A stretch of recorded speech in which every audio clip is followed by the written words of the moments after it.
Hi, I'm Megan Chappa, and this is a video edition of Travel Radio Podcast. And today we are going to talk about another destination in Africa, but specifically how this adventure came to be.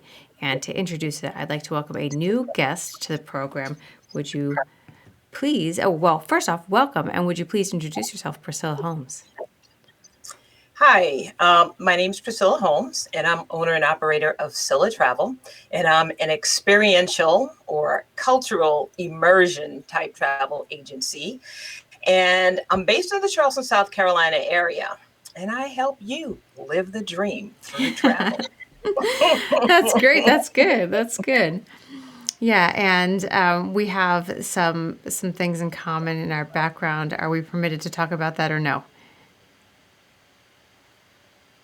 I forgot what it is. Oh, yeah. We could keep it high level. There's just so many things. I'm like, wait. What is that she's talking about? Priscilla is a long-serving, fantastic service of our Navy. So thank you for your service. And thank you. Thank you. I actually was in the Army. Are you working for the Navy now? Yeah. So, okay. Because I thought that I had it, and then you wrote me recently about the Navy, so I thought it was the Navy. Okay. Well, thank you for your service. Regardless of where you're at the moment, we appreciate it. So, yeah. So then, let's move past my super awkward gaffe. It seems to be a talent of mine. And then my guests forgive me and we can move on. So let's get there. Let's talk about where people can find you online. And I'm going to go ahead and move to your beautiful website. Thank you so much. There we are. All right. So this is scyllatravel.com. And Priscilla, why don't we move into some of our first questions? And that being, would you like to tell us where we're going today? Okay, we are going to West Africa. I have not done a Western Africa episode before, and I lived in Eastern Africa, so I've got that kind of under my belt a little bit, but Western Africa, I don't know really anything about, just through researching your trip that you've, exposed me to, which I'm excited about. But this is kind of a unique and personal experience to you, and I'd like to hear, if you don't mind, how this came about. Like, this was not, go ahead. It's exciting. Yeah. So when you say that you don't know much about join the club. I didn't know very much about West Africa either. So this was sort of a journey that I started many, many years ago as a child, watching National Geographic specials on TV, watching the Fantasy Island. I'm dating myself if I tell you if anybody knows what that show is, then, Please tell me. I want to know. You can look it up later. Fantasy Island. And my all-time favorite movie is like Raiders of the Lost Ark. I love that series with Indiana Jones. I know all those by heart, so yeah. I wanted to be an archaeologist when I was a child. Hey, you could do a second career, right? You could do that. I don't know if the old body can take that kind of. There's an episode, I don't know if you've heard it, with the guy Nigel Hetherington, who did the Egypt episode with me. He wrote the heritage plan for the preservation plan for the UNESCO site Valley of the Kings. That's his second career. He was an accountant. And he was quite successful with that. And then he was like, I'm just bored to tears. And he went on holiday because that's what the Brits say, they go on holiday, to Egypt. And all of his buddies bailed, and he said, I'm going by myself. So he went. And then he ended up going back to school to get a master's in archaeology. His mom makes fun of him that he got stuck in the A's when deciding on majors. But hey, you work in your passion, then you got it. But, I think you found your passion here. And and I want to get into that. So, how did this, what is the journey behind this Heritage Ghana tour you're planning for 2022? Well, like I said, it started as a child, and I was always inquisitive. My mom I would always ask her, why is the sky blue? Why is the sun yellow? And she would just because. Because what, Mom? So, my mom is from the South. I live in the South now, but I was born and raised in New York. And my dad is from the Philadelphia area. So we would spend our summers down here with our grandparents. We would spend the summers here with our grandparents, and they had a farm. And I was just fascinated with having family because we lived in New York, and our family lived either in the South or they lived in Pennsylvania. So whenever we visited family, it just felt, because we weren't raised around like family or especially children our age. So I always wanted to know about who the cousins were, who my mom's brothers and sisters were, and all of these cousins I had when I came down here, and who were they related to. And then my grandmother, she was like, and she could tell you who was related to who. So I always knew all these people that I came in contact with, that's your cousin, that's your cousin, that's your cousin, that's your cousin, because she would tell us, the story of who was related to who. And she used to tell us her stories of when she was growing up. And we have a matriarch in the family, and her name was Easter Roberts. Oh. And that was my great grandmother. Now, I never met her, but she was alive when I was born. And but she was born a slave. So we have this picture of her, right? This picture of her. And I always wanted to know, okay, who was Grandma Easter's parents? And then my grandmother was like, she didn't have parents. And I'm like, what do you mean she didn't have parents, Grandma? That's like not possible. And she was just trying to dodge the slavery topic. And then my mom explained what happened. This is So incredible to me. So evidently she came to the area, Walterboro area in South Carolina, as a child. She was 7 years old. And I guess she was separated or taken from her parents. She might have been sold or something. You're working on me. Oh, don't cry. No, I hate it. Keep going. So she never knew who her parents were. And but she has this huge family now. All of her descendants, it's huge. Like, we don't even know who all the cousins, the children are anymore. But those of us who are alive, like, we try to keep in touch with each other on Facebook. Sure. So I have one cousin who's the historian for the family, and she is always she created a website, and she started on ancestry.com collecting information about our family members. And because now all the older people, they're all deceased now. So she's collecting all of this information. And then my sister on the other side. So I have a sister, and she was also interested, but she was always researching my father's side of the family. So I got an ancestry.com account just so I could share information. And I had my daughter do one of those tests as well. So after we did it, I'm like, these regions here. Okay, I see a whole lot of people we're related to, because, you're trying to find relatives that you don't know. And just to see if there's any relatives maybe that your parents had that, you don't know about. You hear these stories about having relations, and they do a DNA test and they find out that they're related. So that's what I'm thinking is going to happen, right? It happened apparently to my family. My sister is telling me some stories that somebody had another family somewhere. I'm like, that's not true. She's like, yeah, it is. So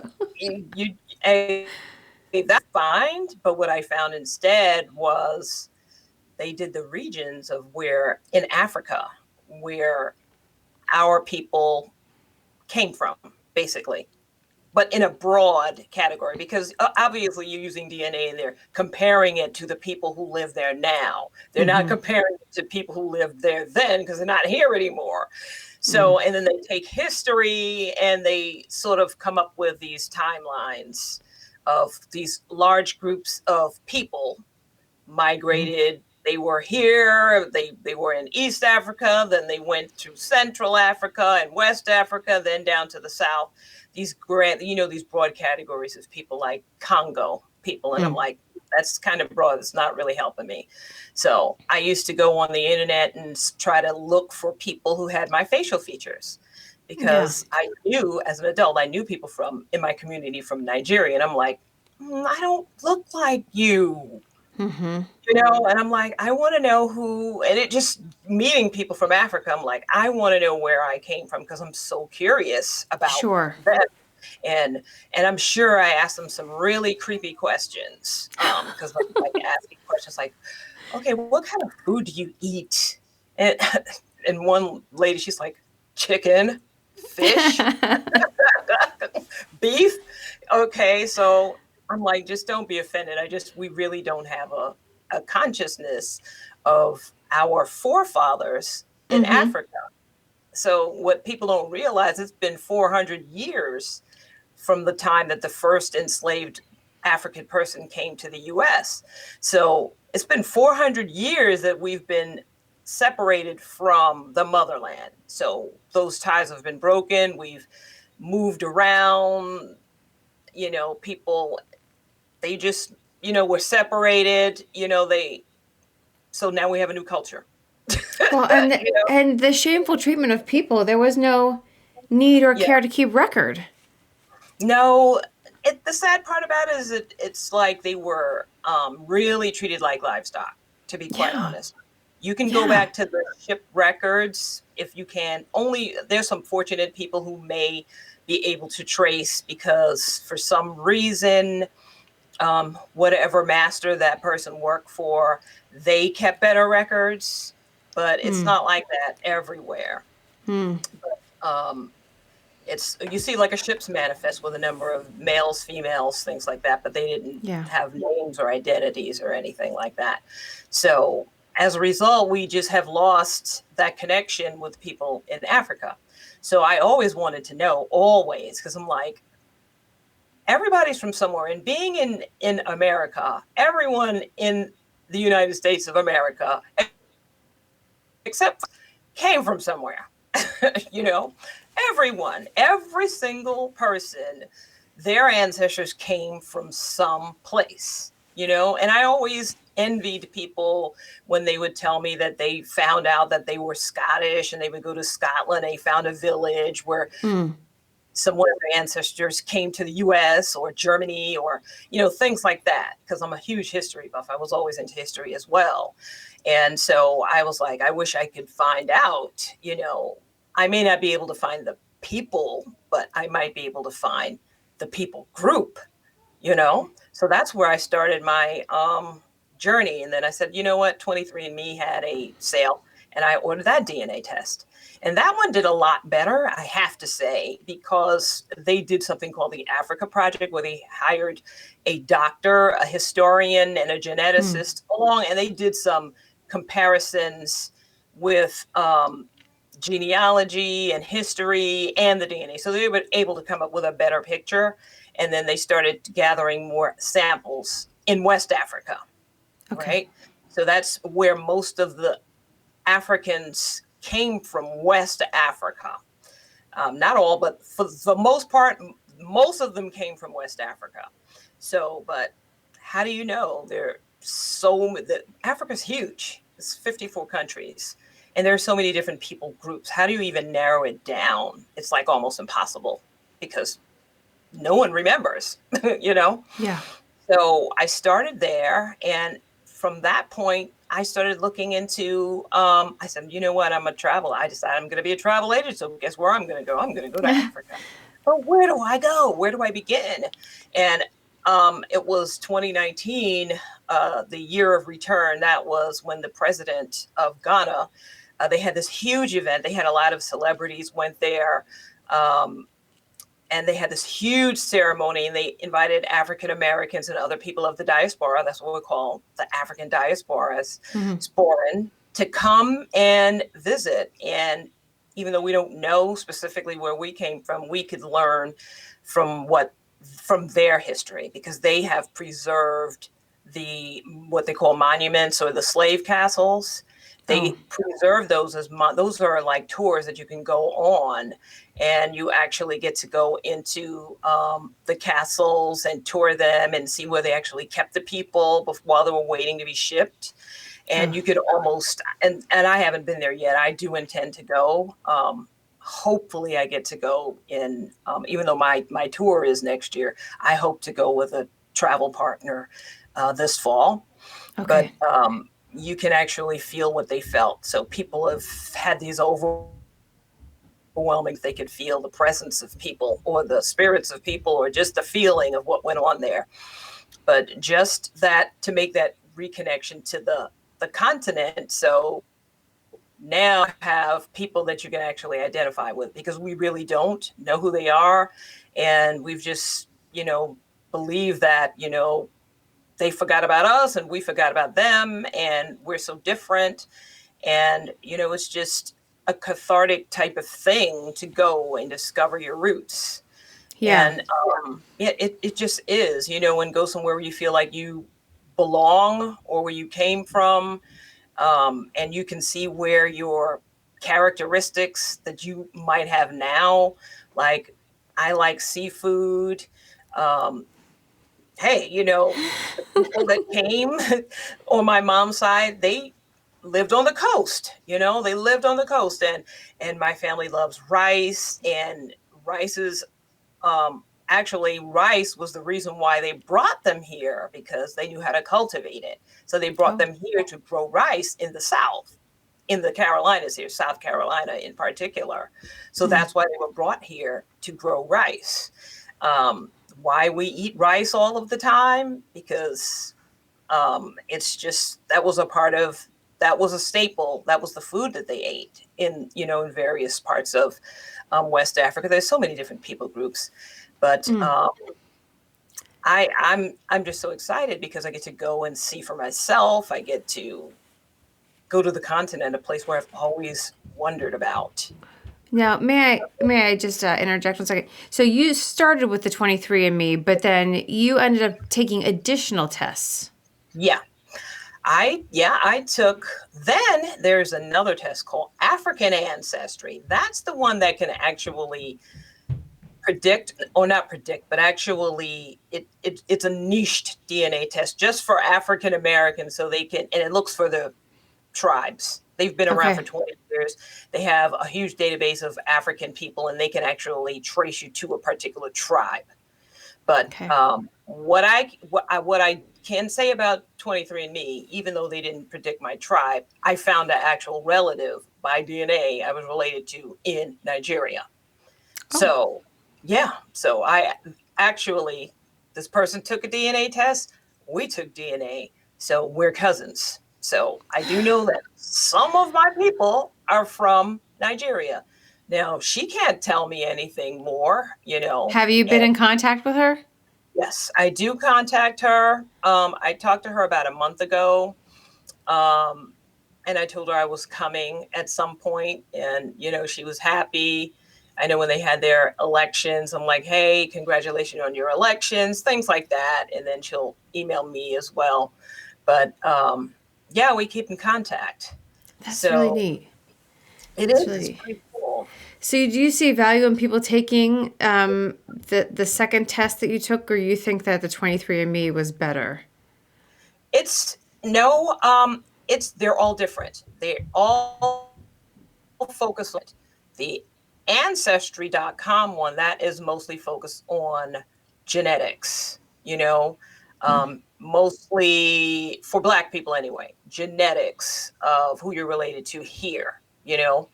And then when you go to 23andMe, it's good. It has a huge sampling of African people, and they're doing a lot better. But African ancestry actually takes your DNA and they match it to their database of people groups in Africa. So they actually match it down to the tribe. So that was the last one that I took. And I got to say, that one was the most expensive one. So that was another reason why I didn't do it right away. So Hmm. I was actually able to trace my mother's line. So you have to take with this test, it's either the matriclan test for your mom's side or the patriclan test for the father's side. It's a different type of test. Oh. And only the males can take the patriclan test Oh. because males have X and Y chromosomes, right? Women have just the two X's. So in Huh. order to get your full tribe, you would have to have like your brother or your father take the patriclan test in order to get both sides with that particular test. But on my mom's side, I'm related to the Temne tribe and the Pele tribe in Liberia and Sierra Leone. And that, saying that those two, it's like one or the other, that tells me that they're related.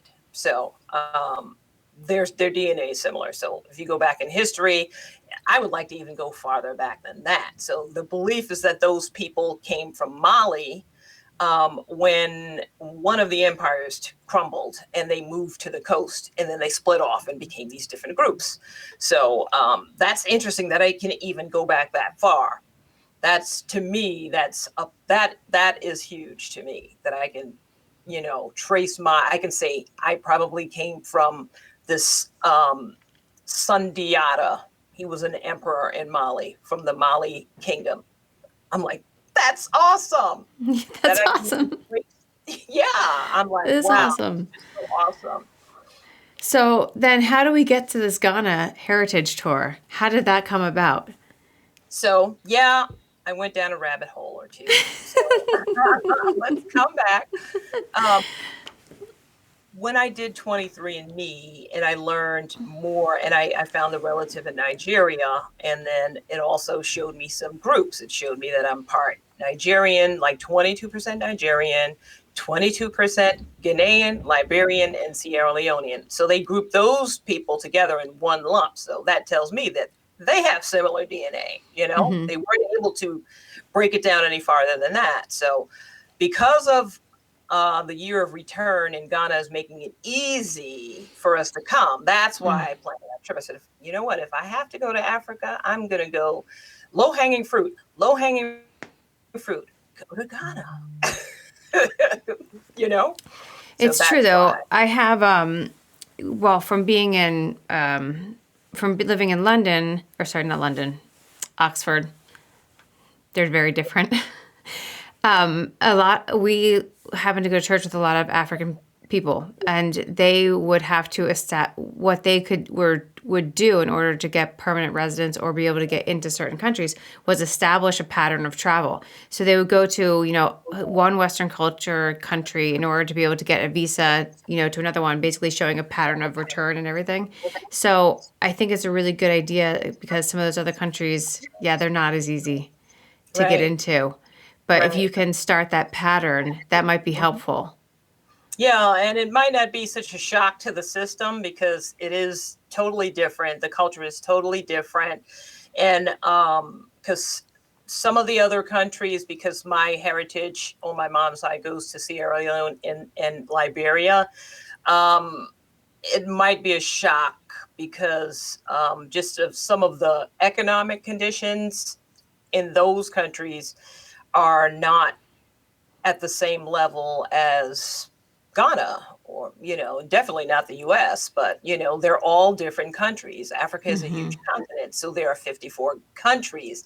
Some countries do fairly well, like Kenya, Ghana, South Africa, have growing economies. Actually, Ghana was like the second largest GDP I on didn't the know. continent. Yeah, in 2019. So Mm. they've got a great economy. And Tanzania is another country, while some of the other countries may not be as far along economically speaking.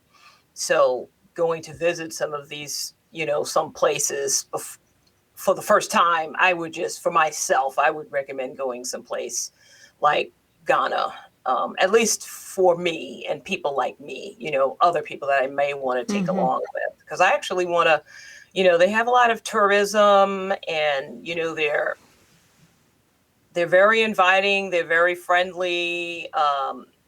So they're making it easy. So I'm like, I'm going to Ghana Yeah. first. And then I'll branch out to Nigeria, Sierra Leone, maybe Senegal. Senegal is actually a good place to go as well. I'll branch out from there, but I'm going to start with Ghana. Okay, that sounds good. So unfortunately, this trip had to be rescheduled because of the virus that will not be named. But in the choosing and selection and now established itinerary that is this Heritage Discovery Tour, what are you most excited about on this itinerary? I'm most excited about going to the country of Ghana, and we're going to multiple destinations. So we're not going to just be in Accra, the main city. So we're going to different regions just to learn about the people and the culture and the land. I mean, it's just like we know nothing about it. So it's so much to take in. And questions that I've always had. And even when I meet people from other countries, I'm always wondering what's the in your country, what do they, that's how I associated, what is that country known for planting? I always think about what crop they grow, or are they merchants? Are they farmers? Do they Are they eat a lot of fishermen? seafood? Yeah, there you go. Oh, that's awesome. So what did you find out about Ghana? What are they known for? Oh, wow. They are known for cocoa. Cool. They actually export excuse me, they're the second largest exporter of cocoa in the world. Wow. So all of the chocolate that goes to Switzerland and elsewhere comes from Ghana, and I think it's Cote d'Ivoire. I believe it's Cote d'Ivoire. That's right next door. Don't quote me on that one, but Ghana is second. Then they're also known for coffee and cocoa butter. That makes No, sense. yep, cocoa butter and shea butter. Yep. And gold. How about that? How about that? Gold. It was actually called the Gold Coast when they were Yeah. an English colony. Um, let's see what else. They've been known for, there's oil there. They really have a lot of resources there. I was gonna say, this country sounds like it's doing all right. That's good. Yeah, they actually are. So the first president, Kwame Nkrumah, came to the U.S. and met President Kennedy. And there's a dam that they have there in the Volta region, and the U.S. helped them build that dam. And they've been allies of the U.S. ever since. They've been friends ever since.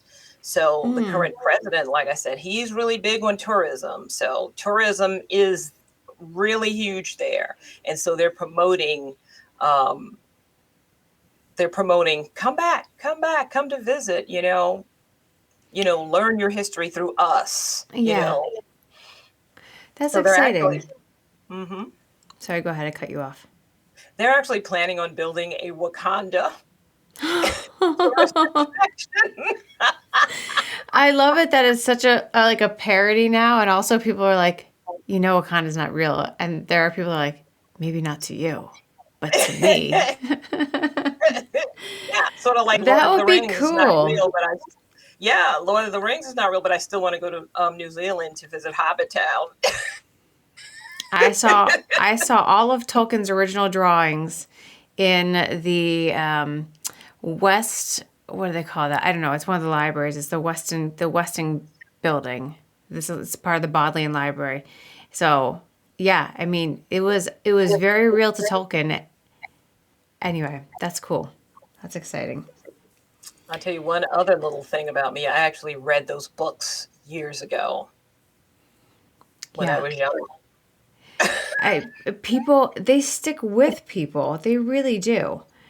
Yeah, I mean, man, fiction and travel. Some people get upset when people seek out their like fictional destinations through going to a real destination. But I kind of feel like whatever gets people out and exploring Yeah. is worth it. So if it's Wakanda in Ghana, cool. Like, let's do it. So then, do you have any advice for people who may want to plan their own heritage tour? Yeah, I would advise them to take a DNA test. Now, whether that be African ancestry or 23andMe, if you really want to drill down and find a tribe, that would be African ancestry. But remember, they're just drilling down to one ancestor. To me, I found a lot of value out of 23andMe, not to mention because I actually found a cousin. But 23andMe is constantly improving and they're constantly adding more people to the database. And what I like about them is they have all of this historical context that you can read about the different peoples. You know, you can Mm. read about their migration patterns, and you can get this history, which is missing. So that's what I like about 23andMe. But Mm. yes, you can do African ancestry and find, your exact tribe, but to me, wanting to travel, I want to know more. I want to know who else am I related to. So now I have several places I want to visit because I can look on that map, that DNA map, and say, okay, even though I know that you found one relative, one tribe, one of my ancestors came from this group of people, that's like 20 generations. There are a lot more Yeah. who came from other Yes. places, which it's obvious because with the other tests, it's showing me regions. So, over those generations, people have come from all over. So I would really like to travel the continent and just learn about it and visit different cities, different cultures, just Mm. to learn about it and just to see because it's so vast. So I saw on your itinerary, speaking of all the regions that your family may be from, I saw on your itinerary that there is a move to Ghana portion, like a presentation. Yeah. Is that is that on your radar at all, or how did that come to be a part of the tour? Is it just part of the package, or you opted to have it? How did that come about? Well, in my search, and actually, the trip was planned just for me. But then as I started talking about it, people were like, well, I want to go too. I always wanted to go to Africa. And, people want to go in groups so they feel safe. Yeah. And we're like, yeah, let's go. And this is how I found out about Ghana inviting people through other people who wanted to come. And they're like, yeah, Mm. there are people who actually want to move there. And I'm like, where have I been? I had no idea. And Isn't it people follow crazy me. Yeah. the amount of information that's available and that we have and that it's easily available, but that we still have no idea is out there? It was never on my radar. So it never occurred to me until I started talking to people, and other people were like, yeah, we want to go, but we want to find out about moving there. And I'm just getting all these inquiries. I want to find out about investing. And I'm like, what? So it prompted me to do my research. And I'm like, you mean Ghana's doing all of this? So Wow. that is a part of not this tour. I will have a briefing on before we leave on how to invest or how to move to Ghana. And then for those who are interested in that, that's a totally different type of tour. Yeah. So I have travel partners and they do those types of tours for people who are really interested. But before you even go down that route, you should visit more than one country. My advice would be to visit before you say, I'm just going to go and move to Ghana. Go visit some other places and see for yourself. And then say, okay, I want to see what it would take for me to move there. I mean, is part of their slogan "Move to Ghana slash Wakanda"? I You think might they're have good. some takers. I'm like surprised. I'm like, what? Wow. People are like, yeah, we're interested. My whole family wants to go. And I'm like, what do Wow. you mean? Where have I been? I had no idea. You mean this is a thing? Do you So think that it's like this is a hard question that you can pass on, but do you think that it's like they want to move to Ghana potentially because it's exciting, or do you think it's because they've been treated poorly in this country? well, yeah, to both. Yeah. Mostly the second, for the most part. Mm. Ugh, So I have to say that. horrible. Yeah, but before that, there was just no options. But now it's like, you mean we can go to Africa? it was like a Yeah. mystery. It's like you would never believe that there was anything in Africa for you. You just don't know, and you just never heard anything positive. Everything you've heard and seen or negative. Growing up, the only things you see are the starving children with flies all over them. And That's exactly what I thought when you said the negative things. so if that's the only thing Yeah. you see, you're like, I'm afraid to even learn. And now that, with the internet, you can find out anything you want. YouTube, oh my gosh, Mm-hmm. you can see, well, maybe my belief system is not accurate. Maybe I need to challenge that belief system and find out for myself. So It's really it's, exciting. mhm. So, what are the dates on this trip? Okay, it is in May. I'll have to pull it up to see the exact dates again because I changed it. I can I don't even know off the top of my let, head. I let me used get to to know your when it was in website. November. I knew it off the back of my Hold hand. on, If you let's get scroll to down, hold on, I that will. gotta tell it that I want to go to hold on, I gotta tell it that I want to go to a different app now. Everything's so fancy these days. Hold on one second, Scylla. Travel, there we go. And let me just get back here. And we're gonna tell it that I want to go to Safari. Okay, now it's gonna run in Safari. Okay, now where do I find it on here? Okay, it's at the bottom. Are But we scrolling together? Can you see? Here we go. let's scroll. Okay, here we go. Here we go. May Yeah, 2022. Do we have more exact dates down here somewhere? let's see. Like I said, I changed the dates. Here we go. May 2022. Let me click. We're on here. We're scrolling together, folks. It's a group Yeah, scroll. I know. I clicked on it. Yeah, I don't have the exact dates yet. It's really too It's so soon. far away. That's right. It's so far Yeah, away.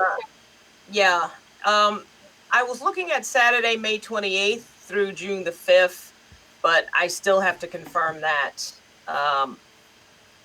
Because a lot of places closed again. So you know what happened. We Oh had these yeah. surges. So places closed again. Even Ghana had surges. Even though they've done quite well with their COVID response, they really have. Mm, Um, there have been surges and things here in the U.S. and they're doing vaccinations, so they're ahead. They've been vaccinating their citizens. So I believe they were the first African country to get vaccines from that coalition through World Health Organization, and they've already been distributing, vaccinating their citizens that's because awesome. they're like, yeah, so they're like, no, we're going to get people vaccinated so we can open up. I tell you, tourism is huge for Ghana. So, Yeah, our friends in Kenya and South Africa are having. They're like we're not going to get vaccinated till 2023. They're like it's going to take forever. I know. And Nairobi just shut down a few days ago. They went on lockdown because they had a huge surge. Mm, So, and South Africa, poor South Africa. I know. That's all I have to say is poor South Africa. Yeah, let's not disparage them. We'll just wish them, send our Yeah, thoughts and prayers, and that and that we will be producing hopefully a surplus soon, and maybe we can shift some of our efforts. That would be great. yeah, yeah. Yeah. Hopefully, we'll be able to. They'll be open. They'll be able to open again. They're being optimistic, saying they're going to open in again this summer. But I don't know what's going on with their vaccine operation. So there's just so many dependencies. So Tricky world we live in right now. Tricky, tricky. So I talked to a lot of travel professionals on here, and a lot of them will use the podcast as a research tool, but then we also get, just travelers that are interested in traveling. But for the travel professionals that are listening, you've really found your niche here. And I think there's two camps. You either create the niche that you want to work in, or you stumble into it, or what am I trying to say? Like providentially fall into it. What do yeah, you think about that? for me, I had to find it. It was really difficult for me because I did not like doing the run of the mill general travel. I got to the point where I just did not like it. And I was known for like doing like carnival cruises. It didn't excite me. It excited the clients, but it didn't excite me. And I'm like, oh my God, this is not what I thought I would be doing. This is not it to me in my heart. And I'm like, wanting them to branch out, but they were diehard cruisers, and when the coronavirus hit, I'm like, this is it. Rebrand yourself. Find out Yeah. what you really want to do and do it. Awesome. I think that's good advice. I'm excited for you and for just I of all, because I talk to a lot of travel professionals. I like to source travel professionals as my guest, as like the voice of authority. Mm-hmm. And I find that people are really ratcheting down and finding their, if we want to say niche, we like to say that a lot among Yeah. travel professionals. And I think it's exciting to really have people that are pinpoint focused, and because I think that's maybe a stigma that travel professionals have against them, that they just book carnival cruises or something like that. Yeah. But I'm excited for the future. I'm excited for specialists and for you to be successful. And yeah, that's just exciting for me. I'm glad you created it. There Yeah, you I go. did because I felt like I didn't quite fit. Like I would try to figure out what I wanted to do. You could either be supplier focused, but I like lots of suppliers. Depends on what kind of trip I want to book, Right. or what we've got going on. Or you want to do your ideal client, the old ICA. Oh my God, the avatar. And, these are the buzzwords. And I'm telling you, I spun my wheels in the sand for about a year. I could not figure it out. I'm like, it's just not clicking, then you want to do groups because that's Yep. the thing. You either do groups, become a host agent, or you do luxury FIT travel. Well, I'm I'm like in between there. What is what I do? Or what is it that I would like to do called? Or what would that be? So what are Or you can calling it? I just call it culture travel to make it easier for the the, the customer, because they don't know what experiential travel means or immersion travel. Mm-hmm. You know, they know what I do culture trips or culture tours. I might say cultural immersion so they'll get a clue, but just to bring it down to the I think it's great. I think you're going to be successful, and I look forward to hearing that your trip is sold out and that you've got another 3 on the books to Sierra Leone and the other regions that you want to explore. I think it's amazing. So then, before we close out, I think that we've covered a lot of really great points on this journey that, to get you to 2022. But I want to not, I mean, I don't want to close it out before giving you like some free space to just say anything that we might have forgotten. So this is your time. Is there anything else you would like to include? Okay, let's see. Yeah, I would just like to say that I think that travel is going to be different going forward. I, for one, have gotten my vaccine, so I'm ready to get out there. Not me. I saw your post. I'm It's sorry, it's okay. hard to find one, but It'll happen. yeah, it's just like I feel like I've been cooped up, and there are a lot of people who've been cooped up, and travel is like an expression of your dreams. It's going to be different. It's going to be, different than, okay, I just want to go to the beach for a couple of days and do nothing. I want to go and explore and experience where I am and learn about the people, the culture. I want to learn about as much as I possibly can and experience things that are different than what I'm used to. Um, in the US or wherever you live, you want to, it's like it can be life changing. So I think people are going to want more of that, you Mm-hmm. know. Yeah, I think you bring up a really good point that travel is going to look different. And I think people have realized I need to go now. I need to do it now because what if? What Right. if, someone has an injury and they can't go? What if there's another global pandemic? Yeah. And I think that's a really good point. And I hope that people are appropriately planning ahead because Yeah. it's going to take more planning than it did because there's going to be more stipulations. And I really do think that, and I don't say this just because you're on the podcast, I think people should work with a travel professional in some capacity because they're in the mix all the time and the regulations are changing all the time. Constantly. And even if you want to book it yourself, there are travel professionals that will consult with you for a small consulting fee and you'll at least get their advice. So, Yeah. yeah, I travel's going to be different. Yeah. So there's just so many things you have to contend with. I'm booking a client to Belize. It's just so interesting to me, and just all of the things. And I'm like, hold on. She's like, can we just do it? I'm like, no. I said, you can't just go online and book something from a travel website. So people have done that and gotten where they were going and the place wasn't open. Or, I'm like, you have to have COVID testing. You need to make sure where you're going has COVID testing to come back home now. And yeah, there's just so many elements that you have to check, and you have to constantly check and double check because it could change overnight.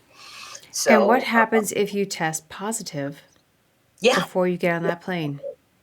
Yep, you have to be prepared. That's where travel insurance comes in.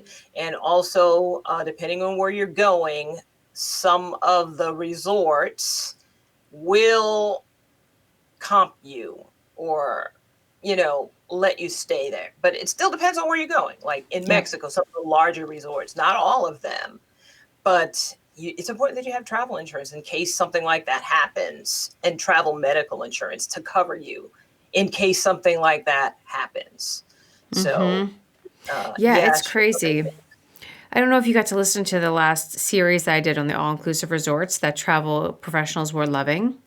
And I didn't read their answers ahead of time, and I didn't find out the information ahead of time because, as you have now experienced, I like to have the authentic reaction. So I didn't let you talk a lot before we started recording.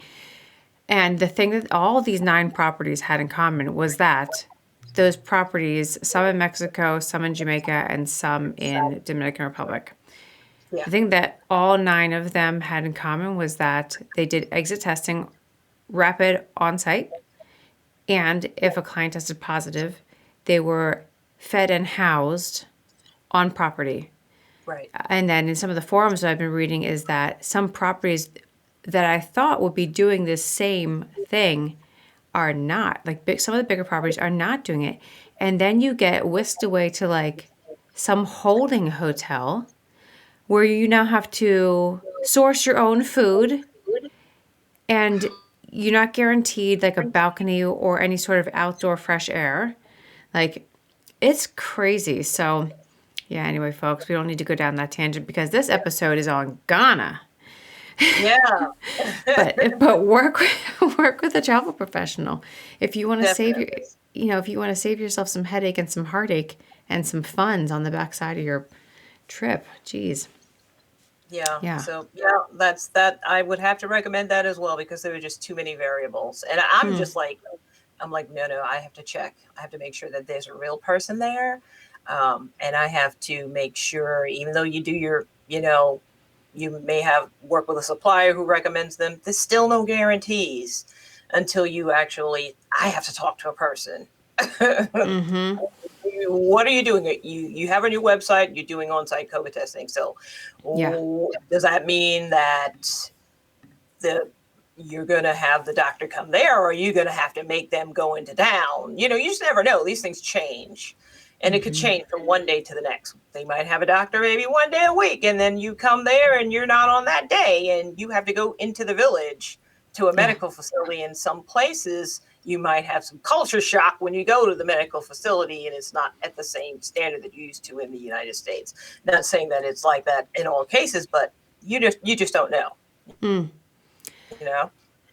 Well, now that you're showing us your fancy skills, how can people contact you if they want to reach out and work with you?